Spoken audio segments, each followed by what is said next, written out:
아멘. 우리가 이번 주 메시지는 이 3번과 4번을 지금 다루고 있습니다. 국제 중국어 특별집회의 전체적인 제목이 그리스도의 몸인 교회의 내재적이고도 유기적인 건축입니다. 우리가 지난 1번, 2번 메시지에서 유기적인 존재를 위한 내재적 본질, 또한 두 번째 메시지는 교회가 유기적인 정가를 위한 교회의 내재적인 성장, 그리고 오늘 메시지는 유기적인 기능을 위한 교회의 내재적인 건축, 그리고 4번 메시지가 교회들의 유기적인 관계를 위한 교회들의 내재적인 교통. 여기에서 아주 전체적으로 이 네 메시지가 공통점이 바로 유기적인 또한 내재적인 단어가 계속 이렇게 함께 하고 있습니다. 유기적이라는 것은 이러한 어떤 생명의 어떤 법의 자연적인 특성이 일어나는 것이죠. 어떠한 조직적인 이러한 것들이 전혀 없는 유기체의 어떠한 흐름, 움직임들. 그리고 내재적이라고 할 때에 이러한 외형적인 밖의 껍질이 아닌 그 속에 있는 그 본질, 이것은 바로 하나님의 신성한 생명의 문제이죠. 그러므로 이러한 이 메시지가 이러한 전체적인 그리스도의 몸인 교회에 관하여 이렇게 집중되어 있습니다. 교회의 본질, 교회의 성장, 교회의 건축, 교회의 교통. 오늘은 이 성장과 건축의 이 두 메시지에서 우리는 메시지 3번에서는 두 가지 항목을 볼 것이고 메시지 4번에서는 세 가지 항목. 오늘 전체적으로 두 메시지이지만 핵심적으로 5 항목을 보게 될 것입니다. 첫 번째 보는 항목은 로마자 우리가 1번 교회의 내재적인 건축은 그리스도의 몸에 온전하게 된 모든 지체들을 통해 성취된다. 여기에서 중심적인 이 성경 말씀은 에베소서 4장 11절에서 16절까지입니다. 여러분들의 성경책 에베소서 4장을 펴보시기를 바랍니다. 11절에서부터 16절까지는 교회의 내재적인 건축의 방면에 대해서 아주 자세하게 또한 상세하게 또한 실행적인 방면을 보여주고 있습니다. 먼저는 11절 말씀 보면 그분께서 직접 어떤 사람들을 사도로, 어떤 사람들은 신은자로, 어떤 사람들은 복음 전파자로, 어떤 사람들은 목자와 교사, 여기에 내부로의 이러한 은사자들을 언급하고 있습니다. 이것은 바로 그분께서 바로 성천하신 그리스도, 그분께서 교회들을 위하여 몸의 건축을 위하여 이러한 은사자들을 내 방면의 은사자들을 교회에게 주셨습니다. 이것은 아주 중요하죠. 교회 안에는 사도와 신언자와 복음 전하는 자와 목자와 교사, 이 네 방면의 은사자들이 있으므로 교회가 이러한 내재적으로 그리스도의 몸을 건축하게 하는 것입니다. 그래서 12절 말씀 보면 이렇게 머리이신 그분께서 이렇게 직접 이 네 부류의 은사자들을 주신 목적이 무엇인가? 그것이 바로 12절에 있죠. 이것은 성도들을 온전하게 하여 그 사역에 일을 하게 하려는 것, 곧 그리스도의 몸을 건축하게 하려는 것입니다. 여기에서 하나님께서 이러한 그분의 이러한 목적과 그분이 교회에게 은사자를 주신 그 목적을 분명하게 계시하죠. 그것은 바로 성도들을 온전하게 하는 것입니다. 그래서 그리스도의 몸을 건축하게 하는 것입니다. 정말 이것은 교회 역사 가운데, 교회 역사 2000년 동안에 이르를 때에 그리스도의 몸을 건축하는 것, 내재적인 방면에서 이것은 굉장히 어렵고 또한 이해하기 힘들고 또한 체험을 갖기가 굉장히 난해한 부분이었습니다. 니은점께서도 이렇게 말씀한 적이 있죠. 성경에서 가장 도달하고 체험하기 어려운 구절이 에베소서 4장 12절 말씀입니다. 그리스도의 몸을 건축하는 것이다. 이렇게 말씀한 적이 있습니다. 그러나 이제 이러한 바울의 해방된 이 사역이 오늘날 이 시대의 사역의 말씀을 통하여 우리에게 자세하게 청사진을 보여주었을 뿐 아니라 이러한 이러한 상세한 실행도를 우리에게 보여주고 있습니다.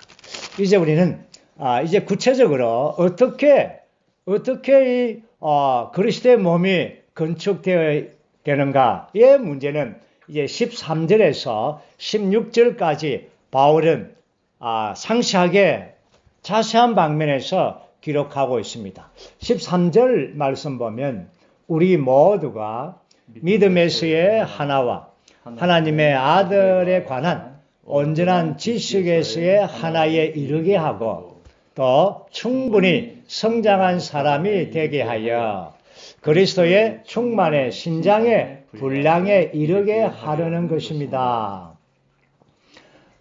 이것은 참 아주 실행적인 방면이죠. 우리가 에베소서 4장의 그 영의 하나를 힘써 지킨 그 영의 하나를 말할 때는 그 영의 하나는 생명의 문제입니다. 그렇지만 여기에서의 이제 믿음에서의 하나에 이르는 것은 이러한 실행의 문제이며 이 생활의 문제인 것입니다. 여기에서 바울은 우리 모두가 라는 단어를 썼습니다. 이것은 일부의 어떤 사람만이 아니죠. 특별한 어떤 형제들만이 아니라 우리 모두가 교회 안에 있는 모든 지체들이 이러한 실행성 안으로 그 영의 하나의 실제가 실행성 안으로 이렇게 전진되고 발전되기를 원하는 것입니다. 그것이 바로 바울은 이 두 단계의 어떤 목적지에 이르기를 원하는데 그것이 바로 믿음에서의 하나, 그 다음에 하나님의 아들에 관한 지식에서의 하나에 이르게 하는 것입니다. 이러한 이 믿음에서의 하나와 하나님의 아들에 관한 지식에서의 하나는 상당히 내면적으로 연결되어 있죠. 여기서 믿음이라는 것은 우리의 이 주관적인 체험 안에 있는 믿음을 말하는 것이 아닙니다. 이것은 객관적인 믿음이죠. 다시 말해서 우리가 믿음의 대상인 그리스도의 그분의 인격과 그분의 역사, 이러한 방면들을 우리가 아는 것입니다. 다시 말해서 하나님의 신약 경륜의 모든 방면, 그리스도에 관하여 우리가 이 대상, 그리스도의 대상을 우리가 깨닫고 아는 것이죠. 이것이 바로 아들에 관한 온전한 지식인 것입니다. 여기에서 하나님의 아들에 관한 온전한 지식에 함께 도달하는 것입니다. 다시 말해서 이러한 그럴 때에 우리는 하나를 이루게 되죠. 이제 실행성 안에서의 교회가 하나가 이루게 되고 그럴 때에 충분히 성장한 사람이 됩니다. 충분히 성장한 사람이라고 할 때 이것은 바로 12절에서 보여주는 것처럼 온전케 된 성도 되는 것입니다. 그래서 또 한 방면이 있는데 이것은 바로 세 번째 방면이라고 말할 수도 있겠죠. 그리스도의 충만한 신장의 분량에 이르는 것입니다.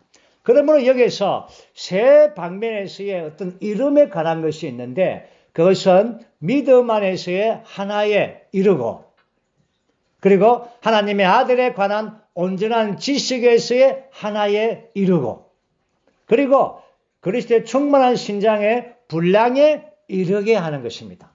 이러한 지점에 도달하는 것은 우리가 충분히 성장한 사람, 다시 말해서 온 모든 성도들이 그들이 온전케 되어지는 것입니다.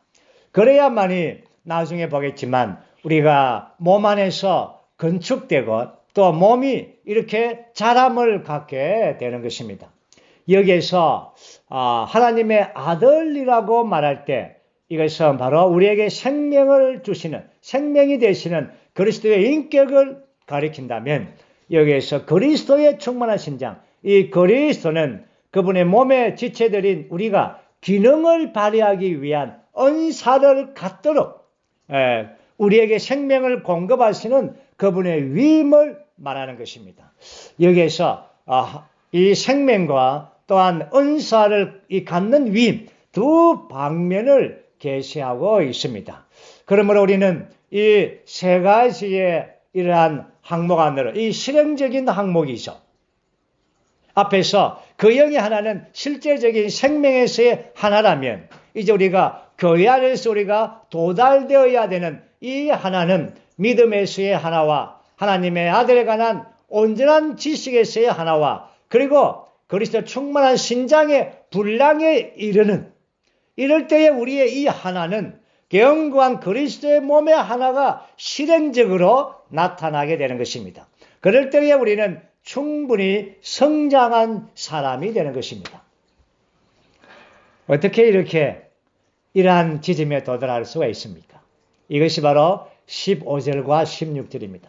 바울은 11절, 12절을 이제 어떠한 큰 조망을 보여주고 그 다음에 13절에서는 어떤 중간적인 이러한 방면을 더 전진하고 이제 15절과 16절에서는 상세한 도면, 상세한 방면으로 이렇게 전진함을 볼 수 있습니다.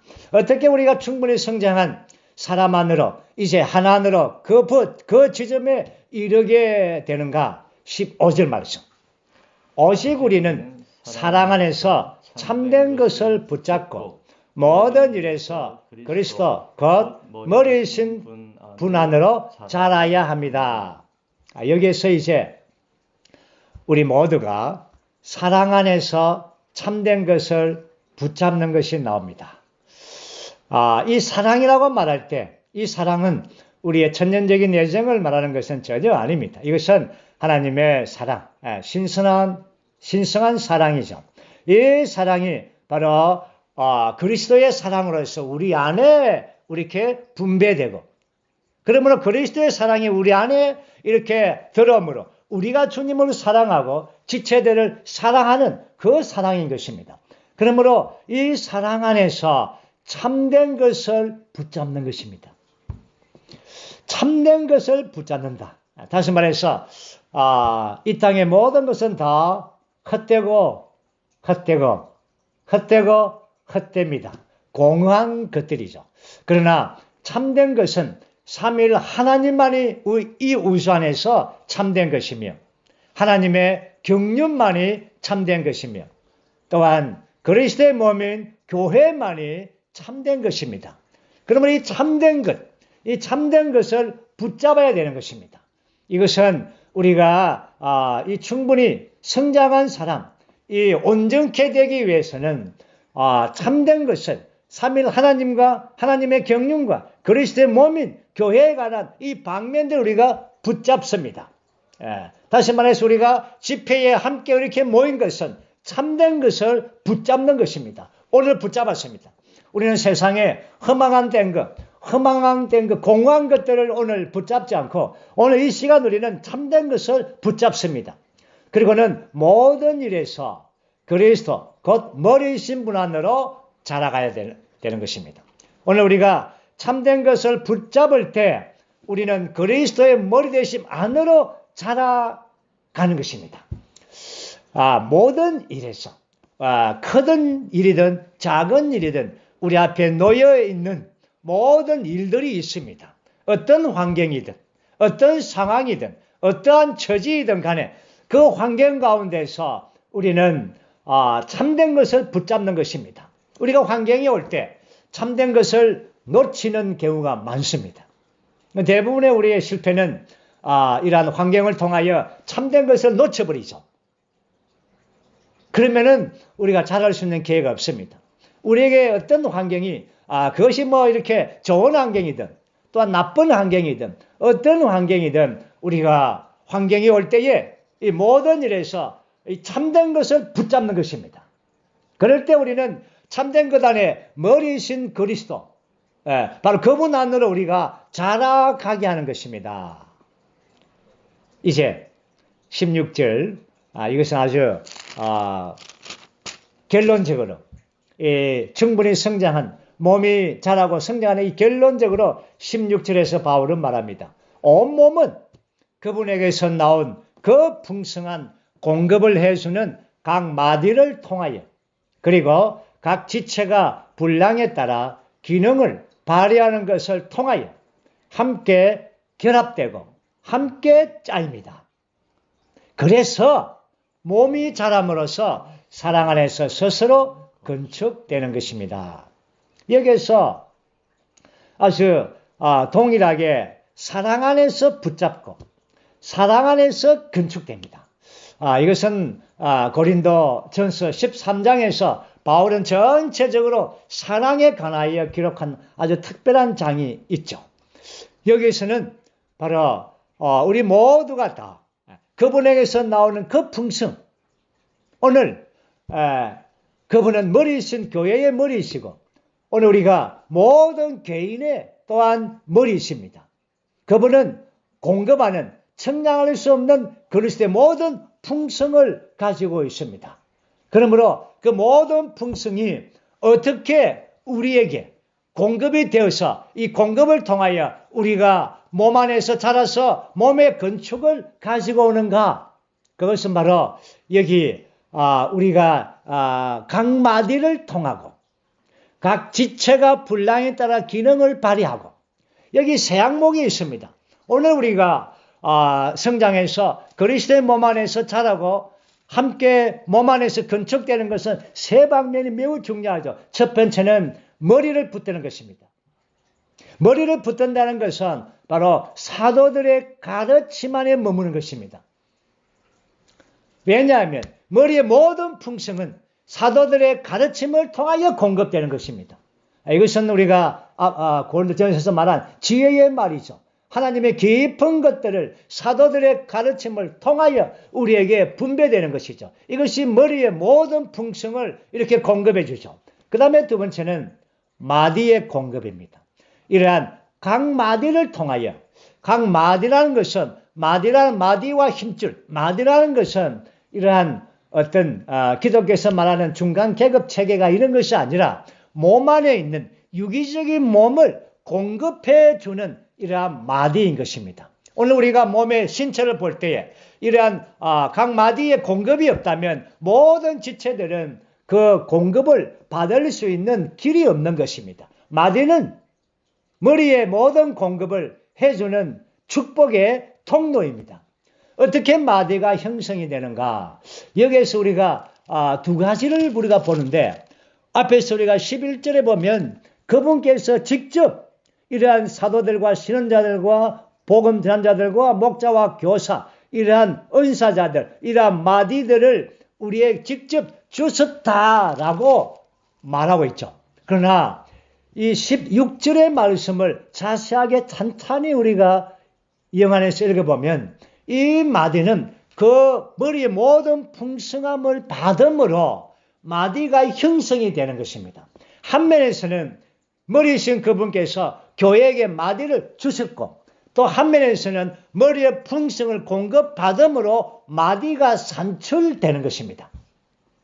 그러므로 마디의 이러한 공급함을 통하여 세 번째는 지체의 기능을 발휘하는 것입니다. 마디의 공급은 우리가 아는 대로 교사들과 신은자들, 우리 모든 지체들은 마디가 될 수가 있습니다. 왜냐하면 신은을 통하여 공급해 줄 수가 있죠. 또한 또 모든 지체들은 또 몸 안의 모든 지체들이죠. 그래서 그들이 기능을 발휘합니다. 보십시오. 세 가지 방면, 머리를 붙들고 마디의 공급을 갖고 그리고 모든 지체들이 기능을 발휘함으로 어떻게 합니까? 그럴 때에 이러한 몸이 결합되고 함께 짜이는 것입니다. 우리가 생명의 성장의 문제는 하나님만이 자라게 하시는 것입니다. 생명의 성장은 하나님의 전가인 것입니다. 하나님께서 그러나 여기에 은사자들, 우리가 머리를 붙들고 마디의 공급, 지체들의 기능을 발휘하면은 어떻게 됩니까? 물론 잘한다고 말할 수 있겠지만, 그러나 정확한 표현은 함께 결합되고 짜여지게 만드는 겁니다. 아주 질서가 있고 아주 몸 안에서 합당하게 평온하게 아주 평안스럽게 이렇게 짜여지죠. 그럴 때 짜여져야만이, 결합되어져야만이, 그래서 몸이 자라는 것입니다. 여기 자세히 보십시오. 지체가 자란다는 말이 없습니다. 지체는 너무 크게 자라면 안 됩니다.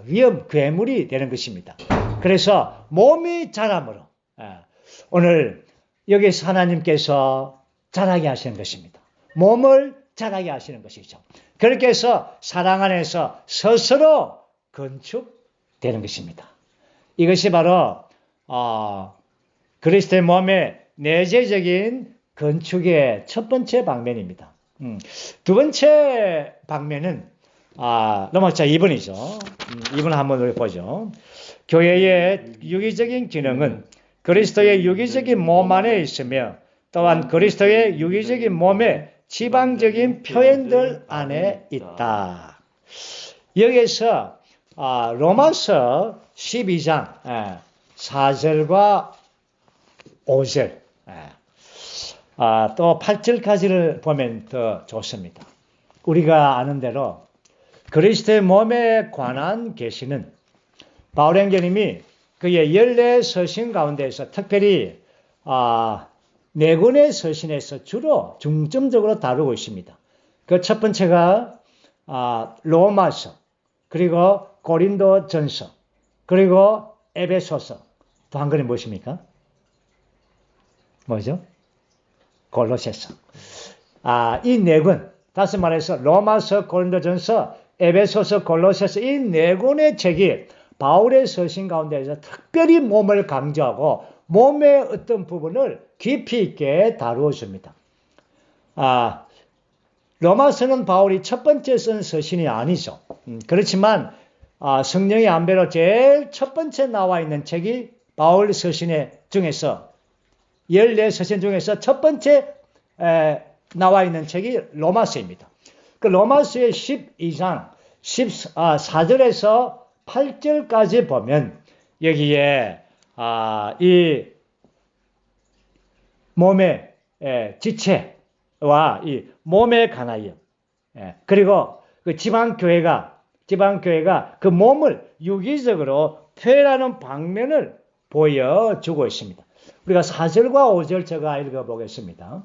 한 몸에 많은 지체가 있지만 모든 지체가 같은 기능을 가진 것이 아닙니다. 이와 같이 우리 많은 사람도 그리스도 안에서 한 몸이며 각 사람이 서로 지체들입니다. 여기 아주 중요한 것이 이 몸 안에서 우리 모두가 다 서로 지체가 된 것입니다. 우리는 하나님의 자녀라고 하죠. 또한 믿는이, 또한 성도, 또 하나님의 아들들, 이러한 용어들을 쓰지만 그러나 가장 높은 아주 귀중한 용어는 우리가 그리스도의 몸의 지체라는 것입니다. 그럼 여기서 보면 여기에 많은 우리가 각 사람인 우리가 서로 지체가 되었습니다. 생각하면 할수록 깊은 것입니다. 우리가 지체를 볼 때에 우리가 정말 따로따로의 미랄처럼 이렇게 지체를 보는 것이 아니라 서로 지체가 된 겁니다. 한번 생각해 보십시오. 옆에 있는 지체가 서로 그리스도의 몸에 지체가 된 것입니다. 지체인 것입니다. 그래서 여기에 또 은사자들을 여기에 주고 있죠. 여기에 신은의 은사, 많은 은사자가 있지만 이 중에서 다 세 방면이 신은과 가르침과 권유함, 이 세 방면이 바로 말하는 은사이며 교회의 내재적인 건축을 가져오는 기능입니다. 우리가 이 부분들을 우리가 더 여러분들이 자세하게 보기를 바랍니다. 그 다음에 우리가 고린도전서 12장 4절에서 8절.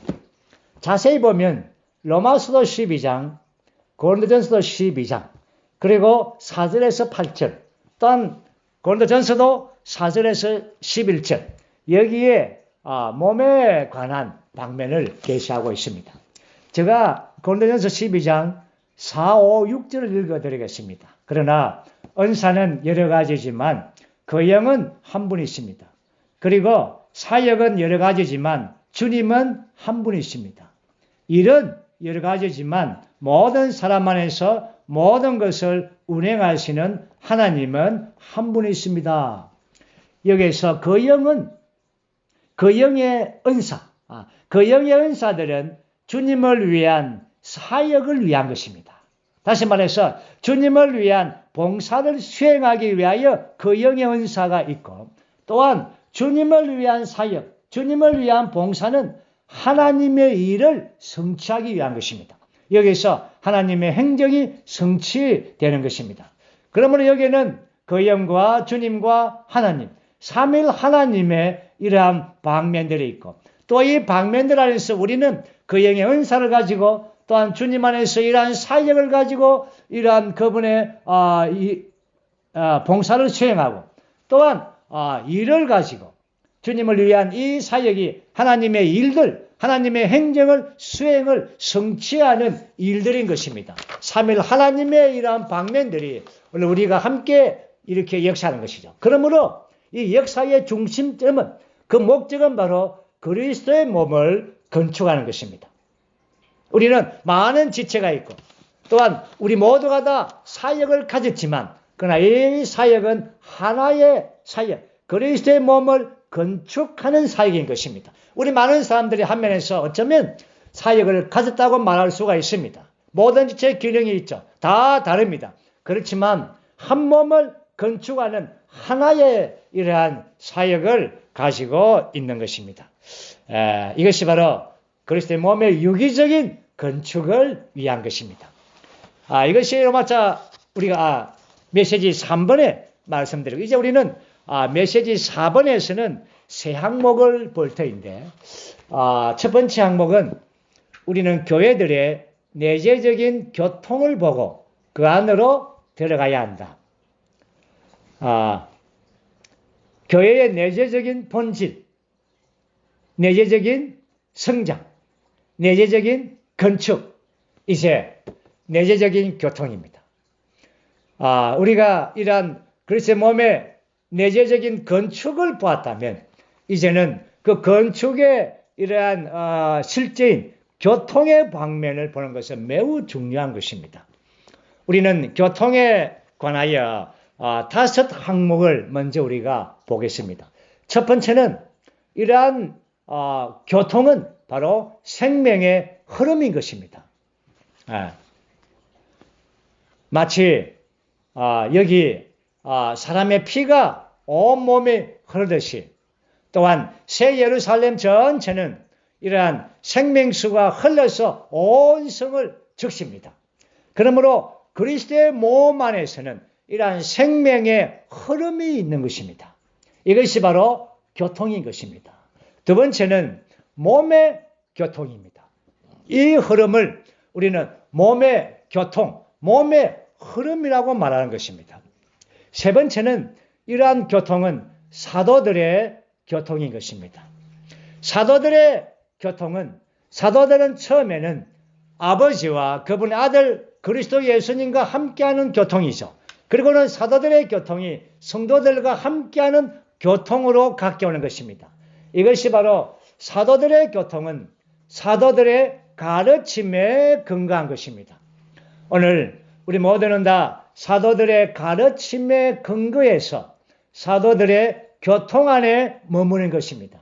이것이 바로 몸 안의 교통인 것입니다. 그리고는 네 번째 항목은 교직된 교통입니다. 교직된 교통은 수직적인 교통과 수평적인 교통인 것입니다. 수직적인 교통은 우리는 주님과의 교통 안에 머무는 것입니다. 사도들이 우리 본을 보였죠. 먼저는 하나님과 주 예수 그리스도의 교통 안에, 수직적인 교통 안에 머물렀고, 그런 다음에 수평적인 성도들과의 교통 안에 머물렀습니다. 마찬가지로 우리 모든 성도들은 이러한 그 머리신 그리스도의 수직적인 교통 안에 있을 뿐 아니라 또한 수평적으로 지체들과의 교통 안에 있는 것입니다. 우리가 주님과의 교통 안에 머물면 머물수록 우리는 수평적으로 성도들의, 지체들의 교통 안으로 이끌어주는 것입니다. 다섯 번째는 이러한 교통은 바로 그리스도인의 생활의 모든 것입니다. 그리스도의 생활과 교회 생활과 몸의 생활의 핵심적이고 모든 것이고 중심적인 것은 바로 교통인 것입니다. 교통이 없으면 사실은 몸이 없는 겁니다. 또한 이러한 신성한 흐름이 끊어지는 것이죠. 그리고는 이제 두 번째 항목은 이 우주적인 교회와 지방적인 교회의 이러한 관계입니다. 유기적인 이 관계, 이것이 바로 이 관계는 매우 중요한 것입니다. 여기 보면은 우주적인 교회가 있고 지방적인 교회가 있습니다. 우리는 대부분 다 이러한 균형의 균형을 말하죠. 우리는 균형 잡아야 합니다. 우주적인 교회가 있고 지방적인 교회가 있습니다. 라고 말합니다. 그러나 그 선면에 맞습니까? 틀립니까? 여러분들 잘 들으시기 바랍니다. 물론 틀린 것은 아닙니다. 그러나 성경을 연구하고 자세하게 보면은 우주적인 교회와 지방적인 이 교회의 이러한 균형의 이 어떤 밸런스를 맞추는 것이 아닙니다. 우주적인 교회가 강조점입니다. 다시 말해서 우주적인 교회든 지방적인 교회든 하나님 면에서는 그런 게 없습니다. 하나님 편에서는 교회는 한 교회밖에 없습니다. 부산 경남에 교회가 몇 개 있습니까? 라고 질문한다면 22개가 있습니다. 라고 말하면 안 됩니다. 몇 개가 있습니까? 하나가 있습니다. 이것이 하나님이 보는 관점이죠. 왜냐하면 모든 교회들은 이러한 신성한 교통 안에 있기 때문에 그렇습니다. 우주적인 교회에 관해서는 많은 설명이 있습니다. 우리가 로마서, 고린도전서, 에베소서, 골로새서 이러한 데 보면 우주적인 교회에 대한 설명은 상당히 많습니다. 대부분이 우주적인 교회 몸에 대한 설명이지 지방 교회는 설명하고 있지 않습니다. 지방 교회는 설명할 필요가 없습니다. 우리가 지방 교회입니까? 아닙니다. 우리가 지방에 있으니까 지방 교회라고 말하지 우리는 지방 교회가 아니란 겁니다. 이 말의 의미를 알아야 됩니다. 다시 말해서 우주적인 교회는 근원입니다. 많은 사람들이 이렇게 생각하죠. 지방적인 교회가 다 모이면은 우주적인 교회가 된다. 맞습니까? 틀렸다고 말하지 않지만 그렇게 정확한 답은 아닙니다. 우주적인 교회는 근원입니다. 아버지입니다. 우주적인 교회를 통하여 지방교회가 나타나는 것입니다. 지방교회가 산출되는 것입니다. 그러므로 지방교회는 우주적인 교회, 그리스도의 몸의 자녀들인 것입니다. 이 의미를 알아야 됩니다. 왜냐하면 이것이 바로 교통의 문제와 굉장히 중요하기 때문에. 그래서 우리가 지방자치적이다, 우리끼리 교통한다, 그것은 교회 되기를 포기한 것입니다. 굉장히 이것은 두려운 것이고 위험한 것입니다. 지방교회는 무엇입니까? 한 몸을 표현하는 것입니다. 지방교회는 이행제님이 계속 말씀했습니다. 지방교회는 목적이 아닙니다. 지방교회만을 건축하는 것이 아닙니다. 그렇게 되면은 또 하나의 종파가 되는 것이죠. 지방교회는 절차입니다. 그 목적은 그리스도의 몸을 건축하는 것입니다. 이것에 대해서 우리가 분명해지기를 원합니다. 이 부분은 다음에 우리가 또 이번 본 장로 동력자 집회에서 자세하게 이 문제를 다루고 있습니다. 주의 회복은 오직 한 몸이 있다는 데서 근거합니다. 많은 지방교회들은 이 한 몸의 표현인 것입니다. 우리는 지방교회 안에서 지방교회를 잇는 자들이 아닙니다. 그러기 위해서 어떻게 합니까? 교통이 필요한 것입니다. 만약에 우리 가운데 교통이 없다면 거기에 몸이 없는 것입니다. 지방교회는 존재할지 모르겠습니다. 그러나 거기에 몸이 없습니다. 교회는 교회들 사이에 긴밀한 이러한 한 몸 안의 교통이 필요한 것입니다. 지체들은 지체들 안에서의 또한 구역은 구역별로, 지역은 지역별로 많은 교통이 이러한 흐름이 있어야 되는 것입니다. 그래야만이 몸이 건강한 것입니다. 이것이 몸의 건축인 것이죠. 그리고 이제 우리는 마지막 세 번째 항목은 로마서 3번을 한번 우리가 읽어보죠. 신성한 교통은 그 영이 하나 안에 있는 그리스도의 몸 안에서 생활하는 것의 실제이다. 여기에서 몸의 실제를 이루는 것이 무엇인가? 이것은 바로 고린도전서에서 우리가 보았듯이 섞임입니다. 이러한 신성한 교통은 섞임을 갖게 하는 것입니다. 우리를 한 몸 안으로 조절하고 조화되게 하고 또한 한 몸의 건축 안으로 이끄는 것은 이러한 섞이는 것입니다. 고르게 섞이는 것이죠. 섞이는 것이 무엇입니까? 이것은 우리가 이 섞임이라는 단어를 쓸 때에 자칫하면 우리의 기호에 의해서 어떤 사회화시키는 물론 친목 단체 아니지만 어떤 이러한 구성원의 어떤 단체로 전락할 수가 있습니다. 매우 이것은 위험한 것입니다. 섞임은 무엇입니까? 그 영의 교통 안에 머무는 것입니다. 그렇기 때문에 섞임을 갖는다는 것은 십자가를 통과해야 됩니다. 천연적인 어떤 것이 거기에 머무는 것이 아니죠. 십자가를 통과하고 그 영의 모든 것을 분배하는 것입니다. 또한 그리스도를 분배하는 것입니다. 십자가와 그 영과 그리스도의 분배로 말미암아 이러한 섞임이 이루어지는 것입니다. 그럴 때 우리는 한 몸인 그리스도의 몸을 우리가 갖게 하고 또한 건축되게 하는 것입니다. 정말 이러한 섞임은 매우 중요한 것입니다. 왜냐하면 섞임을 통하여 흐름이 있고 교통이 있으며 몸에 하나가 유지되게 하는 것이 이건 실행성 아니겠습니까? 오늘 자매님들 주님 안에서 안에 들어왔습니다. 우리 지금 뭐 하고 있습니까? 섞이고 있는 겁니다.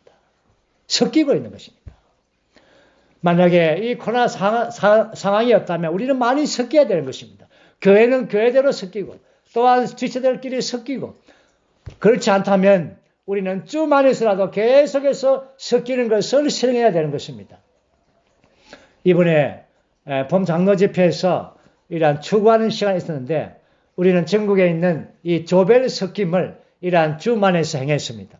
한 8명의 이러한 행정들 함께 모여서 매 메시지마다 이 스터디 그룹을 해서 섞였습니다.